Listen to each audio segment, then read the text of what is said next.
Jangan lupa subscribe YouTube channel Metro TV News dan jangan lupa nyalakan notifikasinya.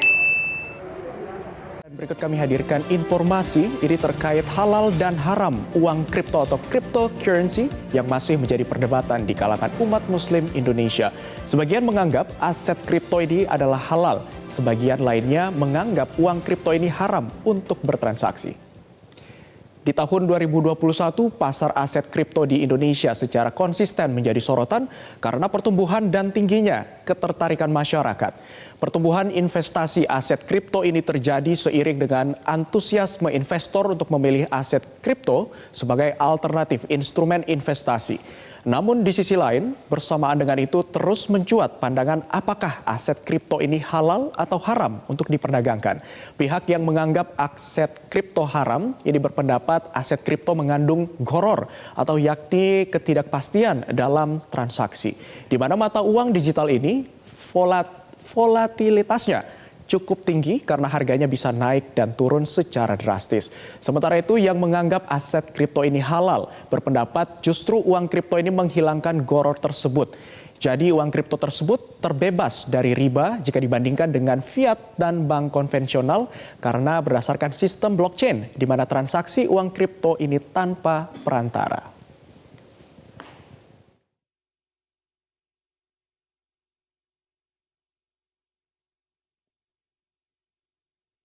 Dan pemirsa, bagaimana sebetulnya kedudukan mata uang kripto atau cryptocurrency menurut hukum Islam, baik sebagai alat tukar maupun untuk investasi? Apakah halal atau haram? Dan untuk menjawab hal ini kita sudah terhubung melalui sambungan Zoom dengan Yeni Wahid, pendiri Islamic Law Firm. Selamat siang, Assalamualaikum Ibu Yeni, apa kabar? Waalaikumsalam warahmatullahi wabarakatuh, kabar baik. Alhamdulillah baik. Bu Yeni, kami izin konfirmasi bagaimana pandangan Islam ataupun dalam ekonomi syariah ini terkait dengan mata uang cryptocurrency ini. Baik, jadi kemarin kami dari ILF, Islamic Law Firm, memang menyelenggarakan sebuah forum ya yang namanya Bahtul Masail, itu forum untuk membicarakan masalah-masalah yang memang sedang menjadi tren di dunia begitu, dan yang kita bahas itu adalah tentang crypto aset. Jadi bukan cuma cryptocurrency saja, tapi crypto aset, aset-aset kripto maupun crypto trading atau perdagangan hal-hal yang bersifat perdagangan aset kripto. Ya, kalau cryptocurrency kan hanya mata uangnya saja gitu ya. Al-umlah al-elektronia katanya kalau bahasa Arabnya gitu ya. Jadi hanya mata uang kripto. Tapi yang kita bicarakan kemarin itu adalah semua hal yang menyangkut perdagangan kripto. Nah, kalau dalam konteks Indonesia, maka keputusan dari Bahtul Masail kemarin yang memang dihadiri oleh ulama-ulama, oleh para dokter-dokter, para ustadz, para kiai-kiai ya, yang memang sangat mumpuni dalam bidangnya ya. Beliau tergabung banyak di organisasi Islam di Indonesia ya, baik di MUI, Nahdlatul Ulama dan lain sebagainya dari pesantren-pesantren seluruh Indonesia. Nah, intinya kesimpulannya bahwa kripto itu ya dalam konteks Indonesia maka kripto itu adalah mal atau suatu hal yang bernilai kekayaan, ya disebut sebagai harta. Nah kalau sudah artinya harta itu apa sih? Artinya adalah bahwa kalau dia rusak atau dicuri harus ada ganti ruginya. Nah itu kekayaan ya. Nah karena itu masuk kategori untuk bisa diperdagangkan. Nah, dalam Bahtul Masail kemarin kemudian dibahas juga lanjutannya adalah bahwa ketika ini masuk dalam kategori muamalah, maka dia harus memenuhi syarat-syarat. Ya, syarat-syaratnya yang pertama bahwa ada wujudut taradi, yaitu ada kerelaan dari pihak-pihak yang terlibat di dalamnya. Ya, bahwa mereka bisa bertransaksi gitu. Lalu yang kedua, adamur riba. Jadi tidak ada riba, tidak ada unsur riba di dalamnya. Yang ketiga, adamul gharar, yang tadi sudah Mas katakan tadi ya, Mas Abdi, tidak ada unsur uncertainty-nya yang membuat ketidakpastian gitu ya. Yang keempat adalah adamul dharar atau hal-hal yang merugikan, membahayakan gitu ya. Lalu yang kelima adalah adamul khubnul fahish atau unsur-unsur yang membahayakan, yang sangat membahayakan. Nah ternyata dari 5 prinsip tadi, perdagangan kripto di Indonesia sudah memenuhi syarat. Karenanya kemudian dianggap sebagai, ada sebagian mengatakan halal, boleh gitu ya. Ketika dia dianggap sebagai sil'ah atau komoditi. Jadi bukan dianggap sebagai umlah atau mata uang, ya, bukan cryptocurrency Mas ya. Ini kripto aset, perdagangannya. Jadi komoditas. Karena kalau di Indonesia konteksnya kan kripto, ini perdagangan kripto dianggap sebagai komoditi, makanya diatur oleh Bapepti, bukan oleh OJK. Ini harus dipahami dulu nih. Baik, saya izin konfirmasi lagi, artinya kripto sebagai aset ini sudah memenuhi 5 syarat yang disebutkan oleh Bu Yeni tadi, artinya ini dapat dikatakan sudah halal begitu? Ada ya, jadi terbelah memang. Ya, terbelah memang kiai-kiai yang terlibat gitu ya, musyawirinnya terlibat, yang terlibat itu yang pertama mengatakan ini sudah memenuhi prinsip-prinsip kelima tadi, prinsip-prinsip perdagangan, prinsip muamalahnya sudah terpenuhi ya, sehingga halal diperdagangkan. Tetapi ada lagi yang mengatakan, oh masih ada unsur horornya, masih ada unsur uncertainty-nya, sehingga kalau masih ada horornya ya haram. Nah, jadi kemudian rekomendasi dari forum tersebut adalah satu, selain tadi ya dikatakan definisi dari kripto di Indonesia tadi masuknya kategorinya sil'ah ya, lalu harta kekayaan mal gitu ya. Yang kedua bahwa kita juga menghimbau masyarakat kalau ingin bertransaksi yang menganggap kripto ini halal ya, maka boleh bertransaksi. Tapi kalau ada yang melihat masih ada horornya, ya lebih baik tidak usah mendekat. Nah, tetapi secara umum masyarakat dianjurkan untuk tahu lebih dulu ini barang ini apa. Belajar dulu, mengerti, sangat mengerti apa saja yang menyangkut, semua unsur yang menyangkut cryptocurrency atau kripto aset ini, belajar betul, siap dengan resikonya, ketika ada fluktuasi sudah mengerti ya.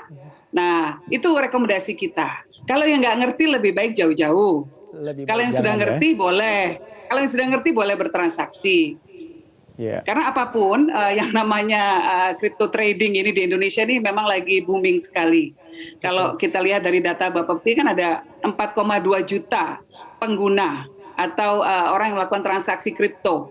Ini lebih besar 2 kali lipat dibandingkan transaksi saham biasa. Artinya sekali lagi dikatakan untuk melakukan transaksi aset kripto, baik itu cryptocurrency dan juga asetnya ini dibalikan lagi ke masyarakat. Jika masyarakat ini tidak tahu, disarankan untuk tidak.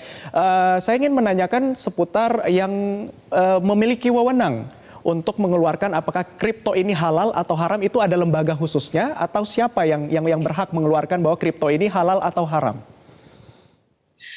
Kalau yang regulator yang mengurusi masalah crypto trading ini karena dianggap sebagai komoditi, dia masuknya di bawah Bapepti, di bawah Kementerian Perdagangan. Ini saat ini posisi pemerintah seperti itu.